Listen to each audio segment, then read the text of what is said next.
Someone asked about Jesus calling people dogs. You want me to address that one? That comes up all the time. So Jesus called the Gentile a dog. Do you want me to tackle that? Yeah, I mean, you can. Yeah, because it came up. And did Jesus... Wait, this lady that he calls this offensive name, didn't he heal her daughter? Exactly, of the demon you think possession. She went away mad? She went away happy. But on top of that, it shows his omnipresence and omnipotence because he cast out the demon from her daughter without physically being there, even though she was a great distance away. So here's a passage that shows Christ's omnipresence, omnipotence, his power over creation. Real quickly, let me just read the passage that the person was alluding to. The objection is Jesus called Gentiles dogs, and that's derogatory. And by the way, who was using it? Was this a Muslim or a Christian? Yeah, it was a Muslim. That's a Muslim? Wait. Your book calls Jews and Christians the worst of creatures? I'm really surprised. Worst of creatures, and you're complaining. Okay. Yeah, because they brought up, but I want to help the Christians here. Let me read it, Matthew 15, 26, 27. He replied, "It is not right to take the children's bread and toss it to the dogs." "Yes, it is, Lord," she said. "Even the dogs eat the crumbs that fall from their master's table." And I want you to catch where these dogs are. Let me repeat the response. "Yes, it is, Lord," she said. "Even the dogs eat the crumbs that fall from their master's table." Number one, this is not something I made up. This is something in Scripture. There are actually two different words for dogs. The word that he uses here is kunarion. Kunarion. Of course, I'm going to butcher the Greek. Kunarion, right? There's another word for a dog, kuon. Kuon. This other word, kuon, appears in the following passages. And I just want people to write them down. We're not going to read them. Matthew 7:6, where he says, "Do not give what is sacred to dogs." Matthew 7:6. Philippians 3:3. 2 Peter 2:2. 2 Peter chapter 2, verse 22. Revelation 22:15. In those places, the word kuon is used, and it always refers to a reprobate unbeliever who is worthy of judgment and destruction. That's not the word he uses for the woman.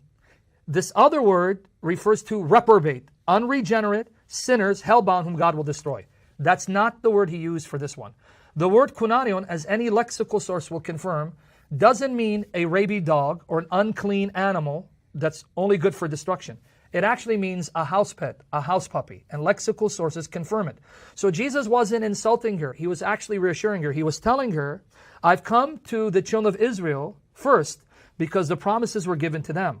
They must be fed, and then you will also be fed, but it's not your time. That's why she responded the way she did, because notice what Jesus said.